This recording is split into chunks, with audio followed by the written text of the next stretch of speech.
భారతదేశానికి చెందిన ఆధ్యాత్మిక విజ్ఞానంతో పరిచయము ఉన్నట్టి వ్యక్తికి స్వీయభోగానికై వస్తు వినియోగ స్వర్గం వైపుకు పోటీ పడుతూ పరుగుదీయడము ఆదర్శనీయ జీవితమే కాదు. సమయము మించిపోయేలోపు అనేక రకమైన ఎలక్ట్రానిక్ వస్తువులు, చౌకబారు నగలు, రోమాంచనము కలిగించే విధంగా విషయాలను దర్శించే పరికరాలను మించినట్టి ఉన్నతమైన విజయము, ఆనందము వేరే ఉన్నాయి. జ్ఞాన వికాసము కలిగిన వ్యక్తి తన జీవితంలో ఏదో కొంత నేర్చుకోవడానికి ప్రయత్నించి శాశ్వత విలువలు కలిగిన సంపత్తులనే క్రమక్రమంగా ప్రోగు చేసుకుంటాడు. చిట్ట చివరి విశ్లేషణలో నిజంగా మనదనుకునే సంపత్తుని గణనీయంగా వృద్ధి చేసుకోవడమే పరమలాభము అవుతుంది. అదే మన చైతన్యము, మన ఉనికి, మన అంతరాత్మ. మిగిలినవన్నీ తుట్టతుదకు చేతి నుండి జారిపోయేవే. ఈ రకంగా చూసినప్పుడు జీవితము ఆత్మాన్వేషణ ప్రయాణమే అవుతుంది. ఈ పుస్తకము యొక్క సారము ఇదే. ఈ ఆత్మాన్వేషణ ప్రయాణము అనే పుస్తకము జీవితాన్ని ఒక క్రొత్త కోణంలో చూడటానికి మీకు మార్గదర్శనం చేస్తుంది. ఉన్నతమైన అవగాహనకు, సంతృప్తికి మిమ్మల్ని నడిపించడంలో అది చక్కగా నిరూపితమైన మార్గము. మీలాంటి వేలాది మంది ఇదివరకే ఇటువంటి చక్కని ఫలితాలను అనుభూతము చేసుకొన్నారు.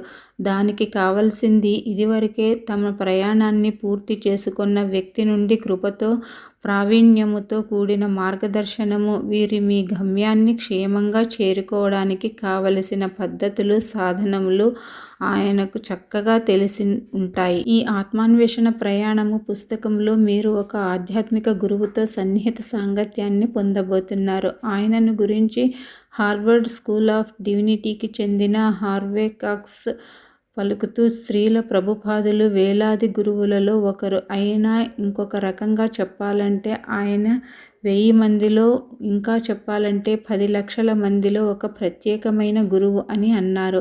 అమెరికాలోని సుప్రసిద్ధ క్రైస్తవ తత్వవేత్తలలో ఒకరైన డాక్టర్ కాక్స్ అభిప్రాయము ప్రకారము సత్యాన్ని లోకానికి తెలియజేస్తూనే జీవితంలో ఉన్న వ్యక్తికి స్త్రీల ప్రభుపాదుల జీవితమే సూటి అయిన నిదర్శనము. అంతర్జాతీయ కృష్ణ చైతన్య సంఘ సంస్థాపకాచార్యులైన శ్రీల ప్రభుపాదుల వైదిక సారస్వతములోని అత్యంత ముఖ్యమైన 40కి పైగా గ్రంథాలను అనువాదము చేశారు. మూల సంస్కృత బెంగాలీ శ్లోకాలతో కూడిన ఈ పుస్తకాలను ప్రపంచంలోని వేలాది విశ్వవిద్యాలయాలు కొనుగోలు చేశాయి.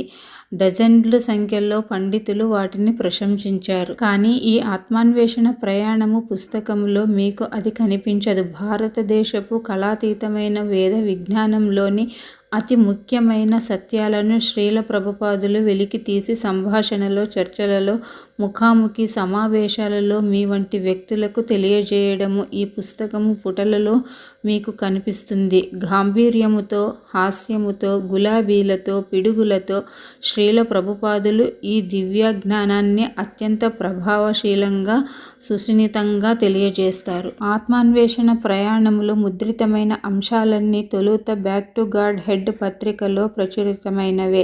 ఈ పత్రికను శ్రీల ప్రభుపాదులు 1944 సంవత్సరంలో భారతదేశంలో ప్రారంభించారు. ఆయన అమెరికాకు వచ్చి హరేకృష్ణ ఉద్యమాన్ని 1966లో ప్రారంభించిన తరువాత తమ అనుయాయులను బ్యాక్ టు గాడ్ హెడ్ పత్రికను ప్రచురించే కార్యాన్ని చేపట్టమని అర్థించారు.